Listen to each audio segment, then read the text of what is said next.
금방 우리 용객령 말처럼 언제나 5월달 되면 그렇게 아버지, 어머니가 그렇게 생각이 나죠.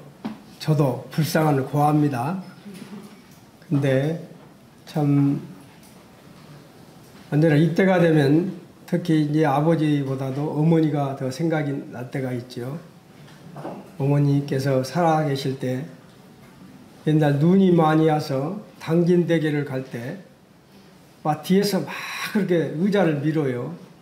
그래서 왜 의자를 미느냐고 그랬더니 내가 힘이 들까봐 뒤에서 의자를 민다고 하시던 그 어머니 그 목소리가 지금도 굉장히 기억이 나요.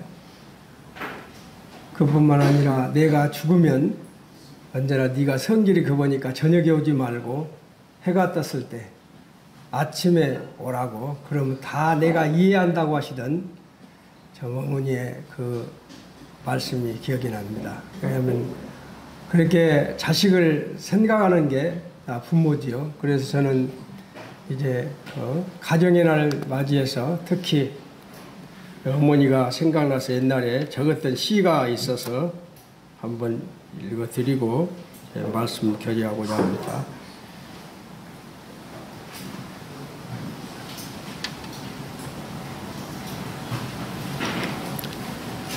어머니의 사랑.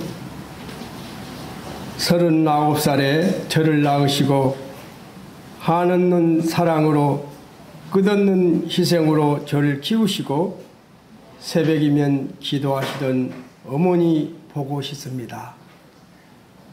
언제나 티없이 웃으시던 우리 어머니. 군산에서 큰 집에 가시던 날 갑자기 눈이 와서 당진대교에서 눈길에 차가 앞으로 가지 못하자 차 의자를 미시던 어머니, 네가 힘들까봐 민다 하시던 어머니 보고 싶습니다. 형님 집에 가던 날 내가 밤에 죽거든 저녁에 오지 말고 아침에 오라고 하시던 말씀, 내가 다 이해한다고, 내가 다 안다고 하시던 말씀이 기억에 납니다. 그 뒤로 군산에 오지 못한 어머니 보고 싶습니다. 끝까지 자식을 생각하시던 어머니가 그립습니다. 보고 싶습니다. 살아생전에 어머니에게 효도 못한 것이 후회가 됩니다. 고향 영당에 한 번 더 모시고 못 간 것이 후회가 됩니다. 어머니 보고 싶습니다. 참 제가 제 고향 영당에 이렇게 모시고 가려고 하는데 처음에는 가자고 해놓고 어머니가 안 가려고 하더라고요. 그러면서 네가 가면 이 집 저 집 다 돌아보려면 돈 들고 또 경로당에 가면 그냥 못 가요. 지금은 시골에 가면 먹거리를 많이 사가지고 와야 됩니다. 그래서 이 어머니가 딱 계산을 보고 아들 돈 많이 들어갈 것 같으니까 아예 안 간다고 그러더라고요. 그래서 내가 그때 끝까지 참 어머니를 못 모시고 간 게 지금도 딱 맺혀요.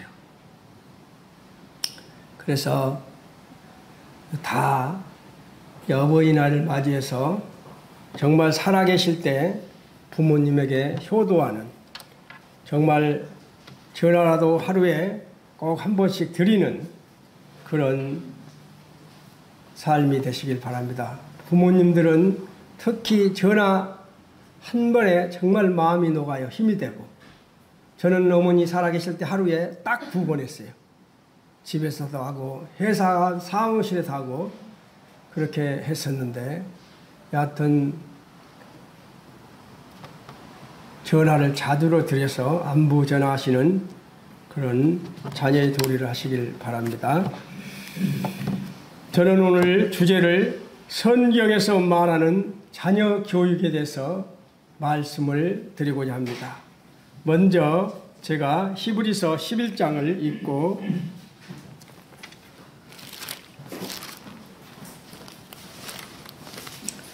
히브리서 11장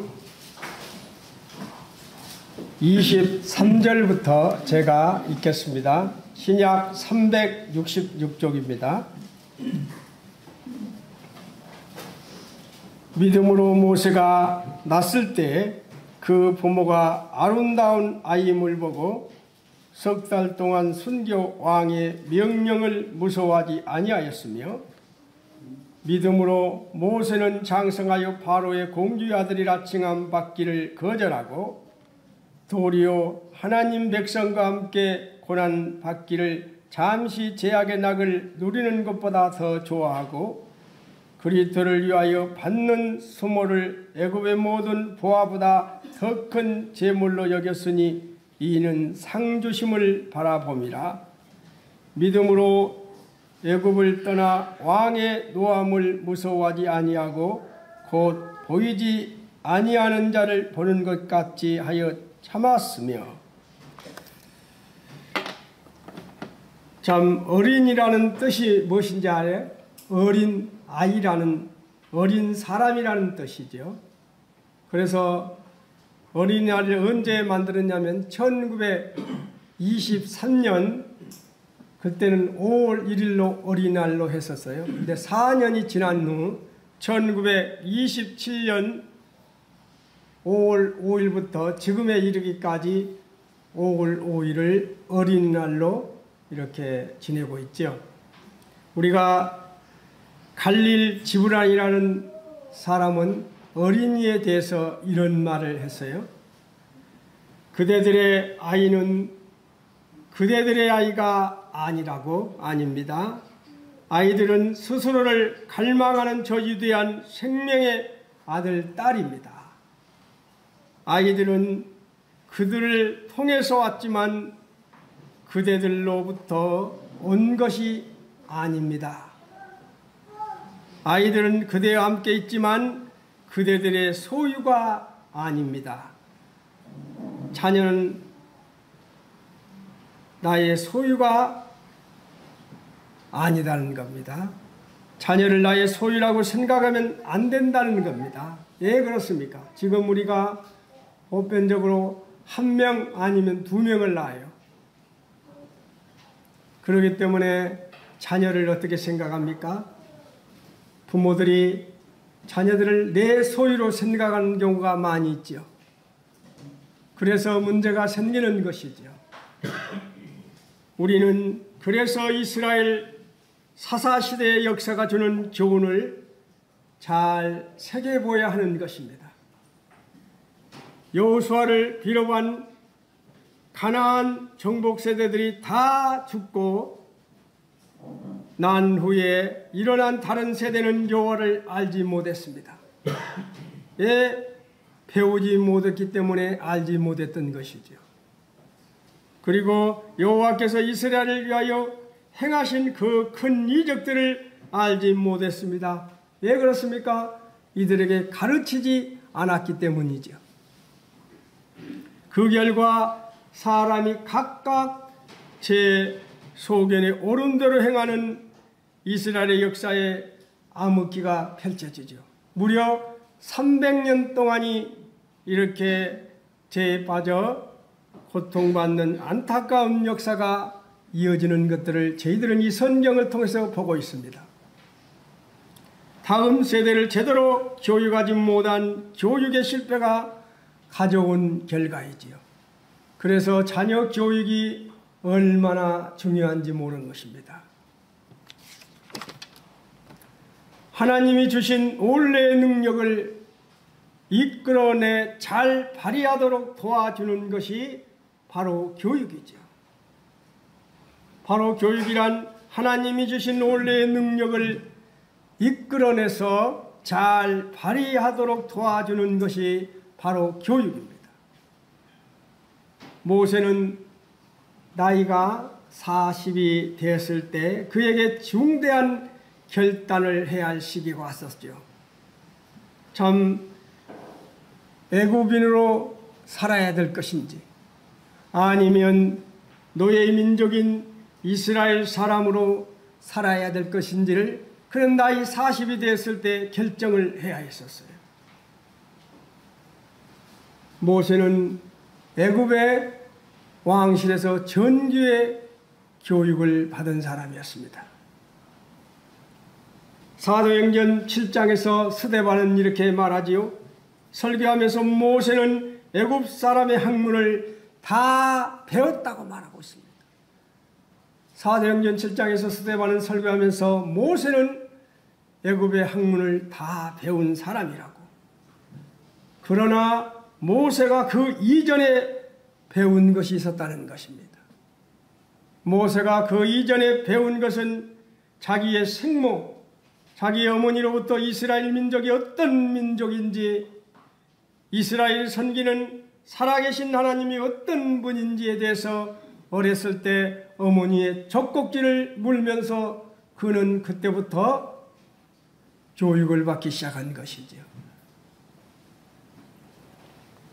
모세는 애굽 사람으로서 학문을 다 배웠지만 그러나 모세는 그 이전에 배웠다는 것입니다. 누구로부터? 어머니로부터 배웠다는 것이죠. 이스라엘 선지는 살아계신 하나님이 어떤 분인지를 그는 어렸을 때부터 배웠습니다. 아브라함의 하나님, 이삭의 하나님, 야곱의 하나님이 자기 민족 속에서 어떻게 역사하셨고 그리고 하나님께서 이스라엘 민족에게 어떤 미래를 약속하셨는지를 그는 가슴에 안고 살았다는 거예요. 그것이 한순간에 나오는 것이 아니지요.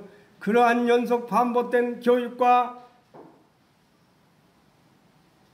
하나님께서 이스라엘 민족에게 어떤 미래를 약속하셨는지를 그는 가슴에 담고 있었기 때문에 그 40의 나이에 중대한 결정을 할 수 있었던 것입니다. 짧은 어린 시절의 기간이었지만 그가 살아있는 교육으로 그는 이제 애굽과 이스라엘 사이에 결정을 해야 했습니다. 그게 쉬운 문제가 아니죠. 자기를 키워준 양물을 40년간 키워준 양물을 박절하게 거절한다는 것이 쉬운 일이 아니죠. 하나님의 교육을 우선으로 선택할 것인가 애굽의 합리적인 사고를 결정할 것인가 둘 중에 하나를 선택해야 했습니다. 성경은 말합니다. 믿음으로 모세는 장성하여 바로의 공주의 아들이라 칭함을 거절하고 애굽의 바로의 공주의 아들이라 칭함을 거절했다는 말은 무슨 뜻입니까? 애굽의 그 놀라운 권세를 다 버렸다는 것입니다. 그게 쉬운 문제가 아니지요. 모세는 많은 권력을 가졌지는 않지만 그러나 어느 정도의 권력을 가지고 있는 왕자였습니다. 권력의 속성을 아는 사람들은 이 권력이 얼마나 큰 유혹인지를 알고 있지요. 국회의원 한번 되고 나면 국회의원 그 다음에 하려고 하던가요? 안 하려고 하던가요? 어떤 분은 부산에서 국회의원 하기 위해서 12년을 그 지역구를 돌고 있는 분을 봤어요. 12년을 국회의원이 되고야 말겠다고. 그런데 이번에도 여론조사에는 다 이겼는데 까보니까 져버렸어요. 왜 그렇습니까? 권력의 맛이 어떤 것인지를 알기 때문에 그런 것이지. 그런데 모세는 그러한 모든 왕자로서 누릴 수 있는 모든 것을 다 버렸다는 것입니다. 그게 쉬운 게 아니지요. 모세는 그가 귀한 자리인 바로의 공주의 아들이라 칭함을 거절했다는 것입니다. 바로 이것이 무엇입니까? 어릴 때 어머니에게 받은 교육이 그러한 효과가 난 것이지. 모세의 어머니가 누구지요? 누구야 하진? 요게벳은 맞죠. 바로 모세의 어머니 요게벳은 모세를 낳고 애굽의 왕실로 보내기까지 이야기는 출애굽기 2장 1절부터 10절까지 보면 거기에 모세의 어머니 이름은 한마디도 나오지 않습니다.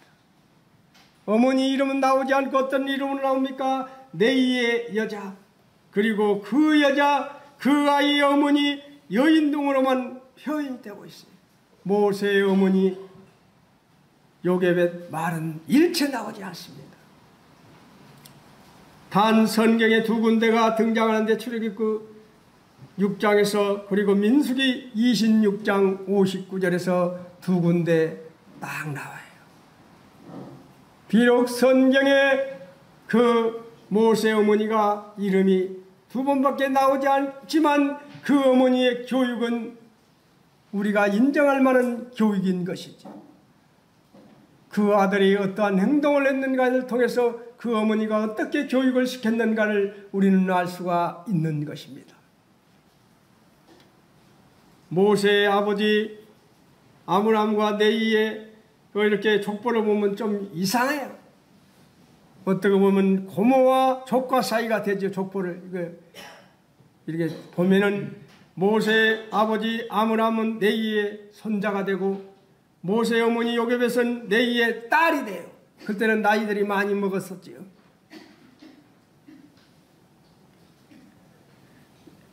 아므람과 요게벳은 조카와 고모 사이가 되는 족보를 가지고 있어요. 우리나라 같으면 상상을 못할 그런 족보를 가지고 있습니다. 요게벳은 눈물을 삼키며 아이를 갈대 상자에 넣고 나일강 갈대 사이로 뛰어 보냅니다. 성도님들, 왜 모세 어머니가 다른 것도 많은데 왜 갈대로 모세의 갈대 상자를 만들었을까요? 왜 갈대 상자로 만들었을까요? 악어가 제일 싫어하는 게 뭔지 아십니까? 갈대입니다. 악어가.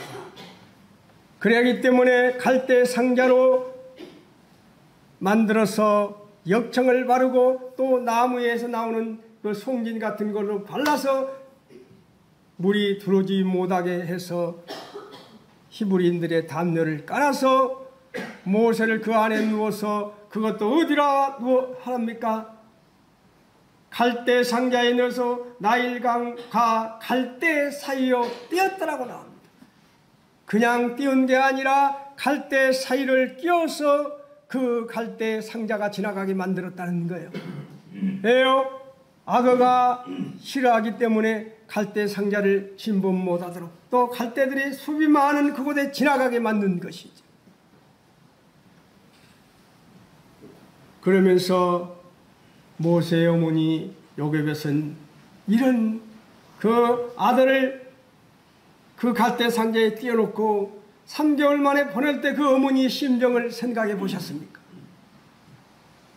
나의 삶의 찬주인 나의 참 부모이신 하나님 그 손에 너의 삶을 맡긴다. 어머니는 이렇게 기도하고 있습니다. 너의 삶의 찬주인 너를 이끄시는 주 하나님 그 손에 너의 삶을 드린다. 그가 너를 구원하시리, 그가 너를 이끄시리라, 그가 너를 사용하시리, 그가 너를 인도하시리. 모세의 어머니는 이러한 간절한 기도로 그 사랑하는 아들을 갈대 상자에 넣어서 나일강과 갈대 사이로 띄어보낸 것이지요. 어릴 때 젖을 먹이며 사랑을 받으며 교육을 받은 모세는 최강의 것을 선택하여 결단한 사람의 대표적인 삶의 모습을 우리에게 보여주고 있는 것이지요. 모세는 참 믿음으로 장성하여 바로의 공주의 아들이라 칭함을 거절했다고 말하고 있습니다. 믿음이라는 말은 확신이라는 뜻입니다. 믿음이라는 말은 확신이라는 뜻이고 믿음이라는 말은 살아계신 하나님에 대한 신뢰라는 말이죠. 하나님에 대한 신뢰라는 말입니다. 그러나 믿음은 신뢰하는 것만으로 끝나지 않는다는 것입니다. 이 신뢰를 근거로 해서 결단하는 것이 바로 믿음의 삶인 것이죠. 이 신뢰를 근거로 해서 결단하는 것이 바로 믿음의 삶입니다. 우리는 아침에 일어납니다. 아침에 못 일어나면 죽는 것이지요. 아침에 다 일어나지요. 오늘은 주일이기 때문에 1시간 늦게 일어나야겠다고 해서 1시간 더 주무신 분도 여기 계실 거예요. 왜요? 저도 직장 생활해 왔지만 일요일 같은 데는 좀 더 쉬고 싶은 게 솔직한 마음이죠.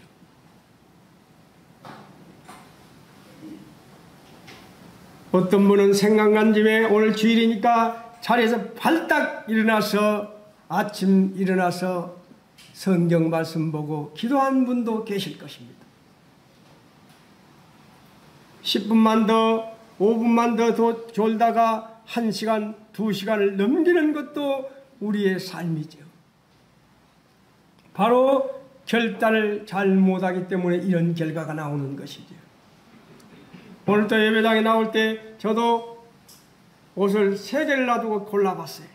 이것을 입고 갈까? 내가 오늘 서울로 올라가야 되는데 너무 또 다른 옷은 너무 얇아서 입기가 또 그래서 제가 이 옷을 골랐어요. 우리도 예배당에 나올 때 옷장에서 어느 옷을 골릴 것인가를 결정합니다. 그리고 넥타이는 어느 것으로 맬 것인가를 결정하지요. 그렇죠. 저도 넥타이가 이제 하다 보니까 제법 많더라고요. 그래서 넥타이를 이렇게 고르는데 또 넥타이를 고르다 보면 의미 있는 넥타이를 골라주지요. 특별히 어떤 사람으로도 선물 받은 것은 더 골라지지요. 그래서 우리는 예배당에 나올 때 옷장에서 옷을 골라 입고 넥타이를 어느 것을 맬 것인가 이것도 사소한 것이지만 언제나 결단을 내려야 하는 것이지요. 이것이 바로 삶입니다. 모세는 결단하는 믿음을 가졌습니다. 아니 모세의 산 믿음은 자기 앞에 여러 가지 선택적으로 주어지는 사건 앞에서 바른 결단을 했다는 것이죠. 성숙한 그리스도는 올바른 결단을 하는 것입니다. 올바른 결단. 참 말은 쉽지만 어렵지요. 우리는 결단할 때 어떻게 결단을 해야 됩니까? 언제나 결단하기 전에 우리에게는 먼저 앞서는 것이 기도지요. 기도한 후에 아버지 하나님께 영광을 올려드릴 수 있는 결단인지 아니면 세상 사람들에게 기쁨을 줄 수 있는 결단인지를 우리는 보아야 하는 것이죠.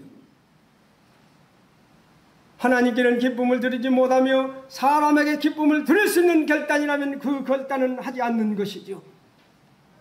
우리는 기도 가운데 나의 결단을 통해서 아버지 하나님이 영광을 받으시고 성도가 오히려 덕이 되고 유익이 될 수 있는 결단이라면 그 결단을 선택하는 것입니다. 올바른 결단을 하며 살았던 모세에게 홀드맨이라는 사람은 모세의 생애를 이렇게 소개하고 있습니다. 그는 노예 자녀였으나 황녀의 아들이었고 오두막에서 태어났으나 궁중에서 살았다고. 군대 지도자였으나 양떼를 지키는 목동이었다. 그는 전사였으나 온 세상에서 가장 온유한 사람이었다고 고백하고 있습니다. 궁중에서 교육을 받았으나 광야에서 거했고 그는 애굽의 지혜를 가졌지만 하나님을 어린 아이와 같이 신뢰하는 믿음을 가진 자였다고 말하고 있습니다. 그는 늘벤이어서 말을 잘 못했지만 하나님과 밤이 깊도록 배고픈 줄 모르고 기쁜 사랑의 얘기를 나눌 줄 아는 사람이었다고 그는 고백하고 있습니다. 그는 목자의 지팡이 하나밖에 가진 것이 없었지만 무한한 능력을 행사한 자이며 바로왕 앞에 도망자였지만 하늘 아래의 사신이었다고 그는 소개하고 있습니다. 그는 느부산에서 그처럼 그리던 가나안을 바라보며 한을 뿜고 돌아갔지만 그 후에 그리스도와 함께 이스라엘 한복판 베나산에서 예수 그리스도의 대속의 십자가를 의논한 사람이었다. 그의 장래는 아무도 거들떠 보지 않았지만 하나님께서 친히 장사 지내셨다고 홀드맨은 모세에 대해서 이런 찬사를 보내고 있습니다. 이 글은 아름다운 짤막한 찬사입니다만 그 생의 전부를 펼치기는 부족하지. 우리도 사랑하는 자녀들과 사랑하는 손자, 손녀들 앞에서 사랑하는 성도들 앞에서 또 믿음의 후배들 앞에서 간증의 소리, 정말 그 형제는 그 자매는 이렇게 살았다고 바로 홀데맨이 모세를 찬사하듯이 이러한 찬사가 우리에게 있길 바랍니다. 비록 모세는 무덤이 없이 하나님이 장사전에서 어디가 있는지 모르지만 그의 찬사는 지금까지 빛나고 있습니다. 우리는 죽고 난 후에 꼭 우리의 간증이 남기 때문이죠. 애굽의 황실의 호사를 버리고 배난과 안락을 버리고 그는 강야에서 유리 방향하는 도망자의 삶을 선택했습니다. 믿음으로 바로의 공주 아들이라 칭함을 거절했기 때문에 이런 행동을 할 수 있었던 것이죠. 저는 이 설교를 준비하면서 내가 실제로 모세의 입장에 했다면 나는 과연 이렇게 거절할 수 있었을까? 한번 생각해 보았습니다. 그 엄청난 애굽의 왕자로서 누려야 할 자름은 내가 왕이 될지도 모르는데 나는 과연 이렇게 거절할 수 있었을까?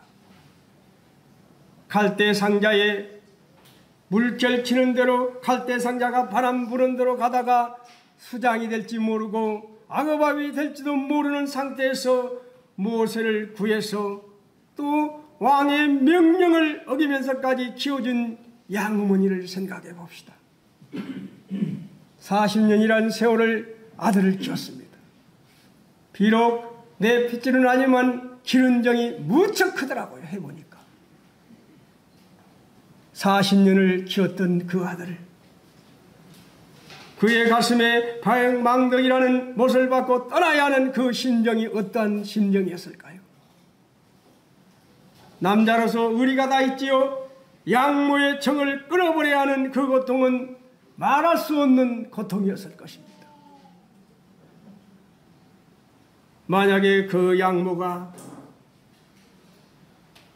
모세를 붙들면서 내가 너만을 생각하며 어떻게 살았는데 내가 어떤 처지에서 너를 어떻게 키웠는데 하면서 눈물을 흘고 팔을 잡고 한다면 과연 매정하게 거절할 수 있을까요?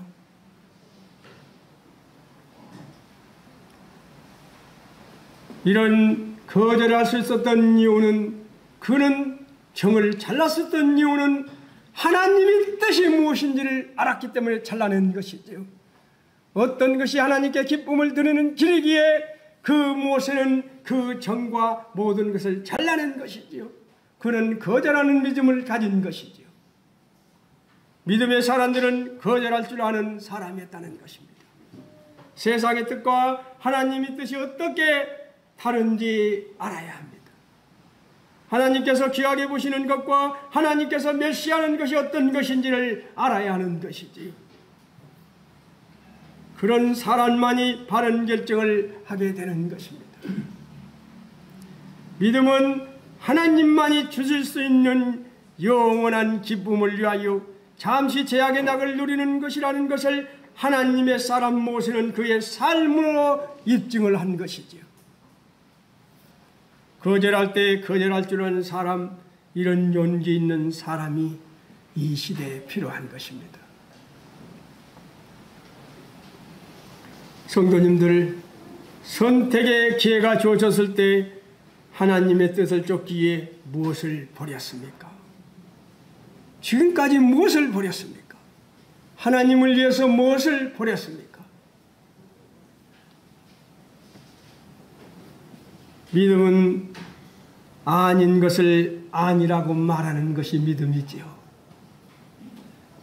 믿음은 버릴 것을 버리는 용기를 갖게 해주는 것이지요. 바로 신앙생활은 거절하는 데서부터 시작하는 것이지요. 자기 이익만을 추구하며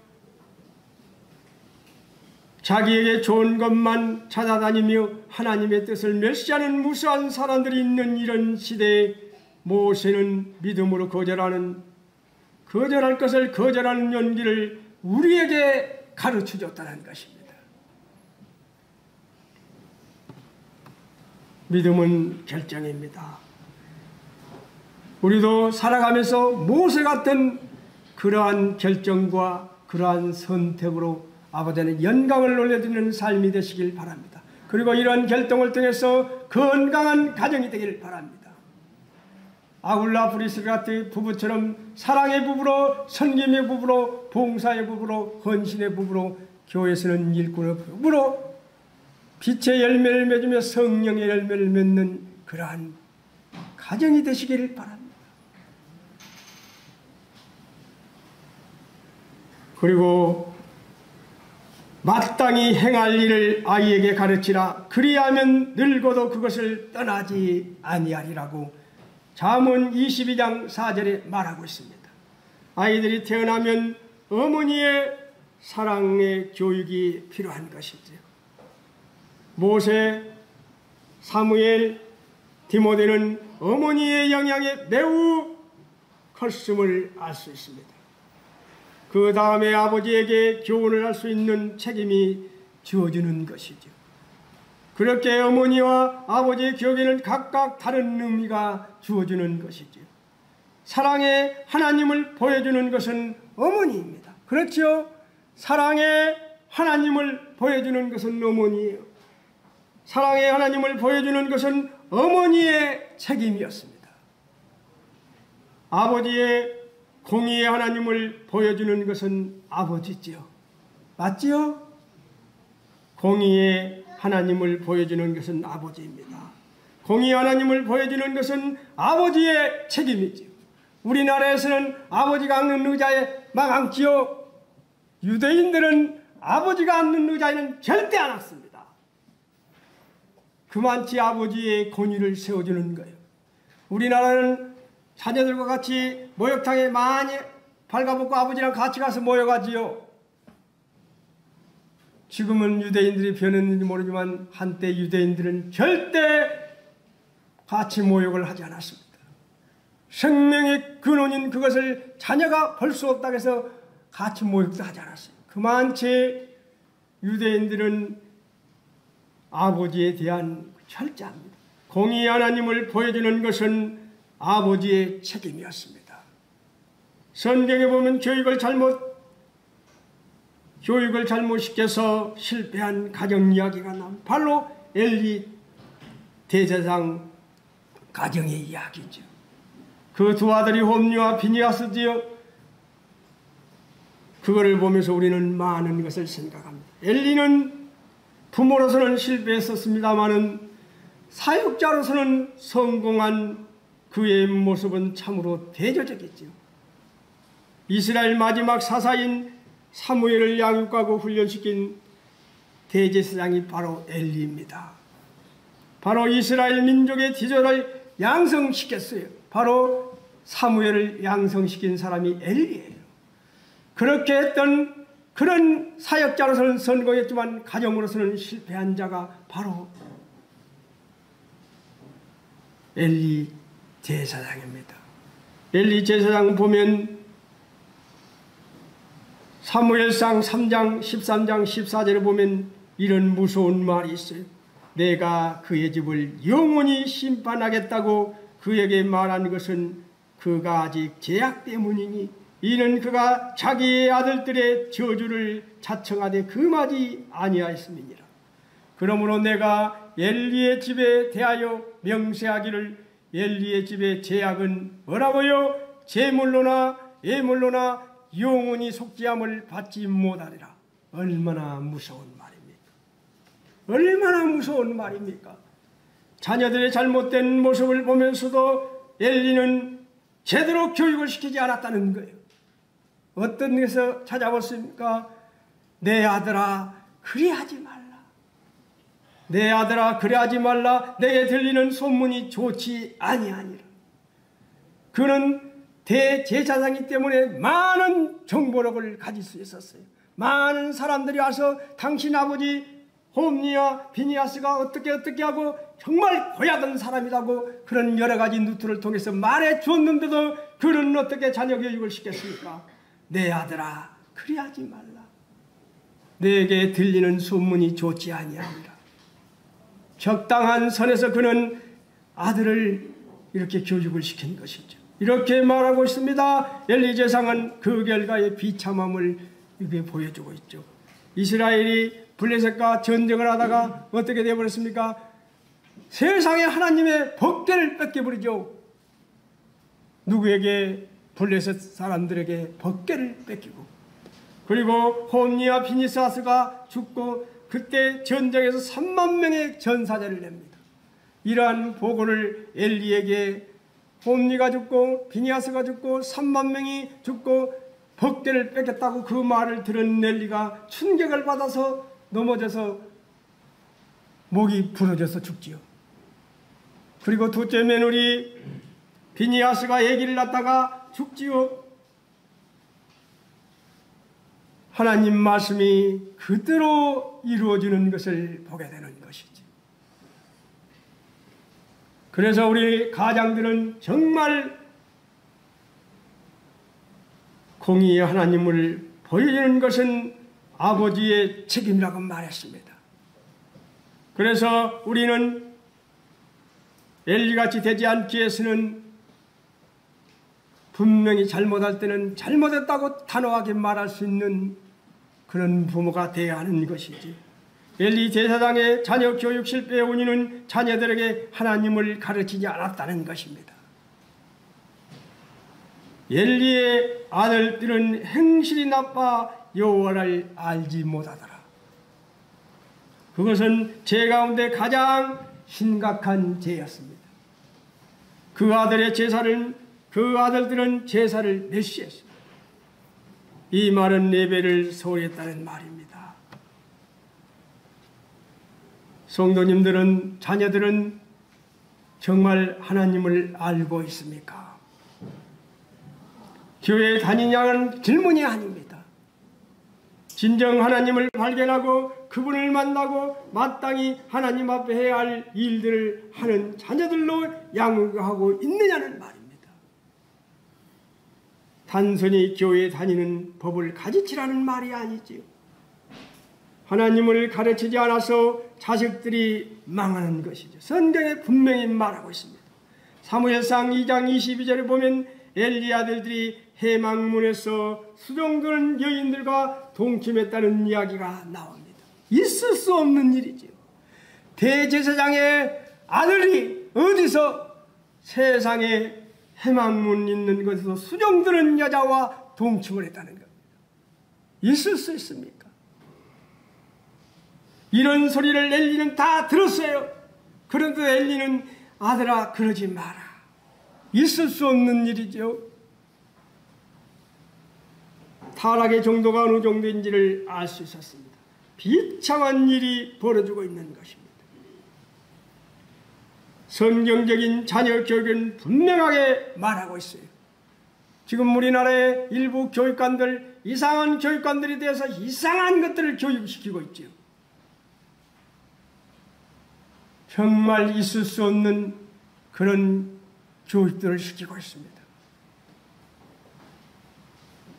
선생님이 애를 때려야 되는 게 맞지요, 잘못하면. 그런데 때릴 수가 없는 이런 나라가 되어버렸어요. 성경적인 자녀 교육은 분명히 말합니다. 매를 아끼는 자는 그의 자식을 미워합니다. 자식을 사랑하는 자는 근실히 징계한다고 분명히 말하고 있습니다. 아이들을 때리면서 가르치세요. 때릴 때는 때리세요. 왜요? 매를 아끼는 자는 그의 자식을 미워함이라. 자식을 사랑하는 자는 근실히 징계하느니라. 오냐 하는 것이 문제라는 것입니다. 사랑한다면 근실히 징계하라고 말합니다. 성경에서 분명히 말하고 있어요. 하나님이 주신 원래의 능력을 이끌어내 잘 발휘하도록 도와주는 것이 교육이라고 했습니다. 세상 속에서 승리케 하는 것은 말씀으로 자녀를 교육하는 것이지요. 그래서 우리는 성경적인 자녀 교육을 시켜야 하는 것입니다. 세상 사람들이 어떻게 말하는 그런 교육이 아닌 하나님께서 어떻게 교육을 시키는가? 시키라겠는가? 유대인들이 왜 저렇게 세계를 장악하는 유대인들이 되었는가? 그들은 철저한 그런 교육 속에서 이루어진 것이죠.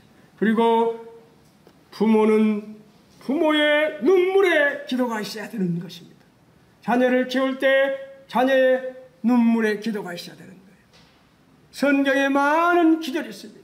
이삭이 야곱에게 축복했던 창세기 27장 27절, 28절, 29절의 그 축복의 내용을 생각하면서 사랑하는 자녀들을 위해서 믿음의 눈으로 보도록, 믿음의 말을 하도록, 믿음의 행동을 하도록 기도해야 하는 것이 부모지요.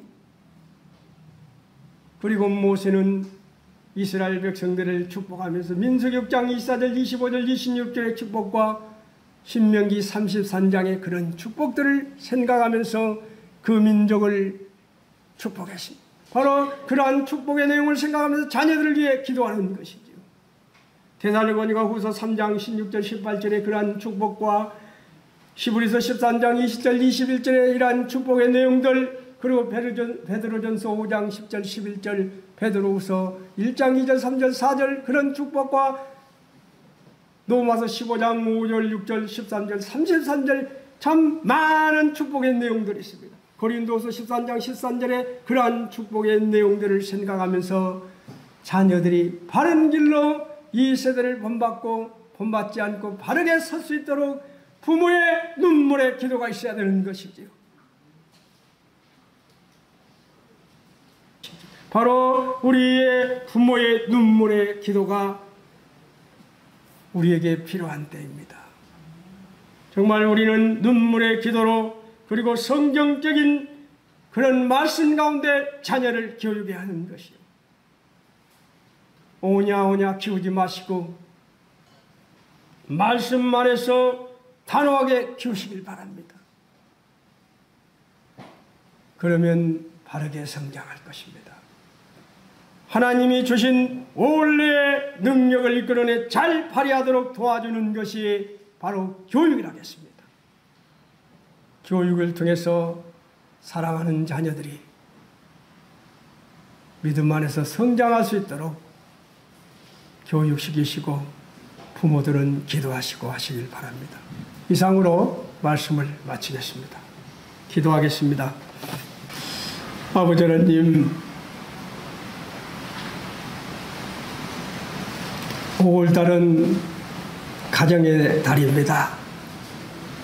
참 5월달을 맞이해서 저희 군산 번영록교회 성도들이 정말 가정적으로 온전히 하나가 되어서 아버지 하나님께 영광을 올려드리는 그러한 가정이 되게 해주시옵기를 아버지 하나님께 간절히 기도를 드립니다. 그리고 저희 군산 번영록교회 참 자녀들을 키울 때 정말 말씀으로 키울 수 있도록 그런 믿음들을 허락하여 주시옵기를 아버지 하나님께 기도합니다. 그리고 모세처럼 정말 아버지 하나님께 영광을 올려드리는 결정을 하고 아버지 하나님께 영광을 올려드리는 그런 선택을 할 수 있도록 아버지 하나님께 영광을 돌리지 못하고 사람에게 기쁨을 줄 수 있는 그러한 선택이라면 단호하게 거절할 수 있는 그러한 믿음들, 그런 분별력들을 저희 군산 번영록교회 성도들에게 허락하여 주시옵기를 아버지 하나님께 간절히 기도합니다. 아버지는 저희 군산 번영록교회 성도들이 정말 아굴라 브리슬라 부부처럼 사랑의 부부로, 섬김의 부부로, 봉사의 부부로, 헌신의 부부로, 교회에서는 일꾼의 부부로 의로움과 진실함과 착함으로 빛의 열매를 맺을 수 있는 부부들이 되게 해주시고 사랑과 희락과 평과 오래 참음과 자비와 양성과 충성과 온유와 절제로 성령의 열매를 맺는 그러한 부부들이 되게 해주셔서 건강한 가정 이루게 해주시옵기를 아버지 하나님께 기도합니다. 감사합니다. 존귀하신 예수님 이름으로 감사하며 기도를 드리옵나이다.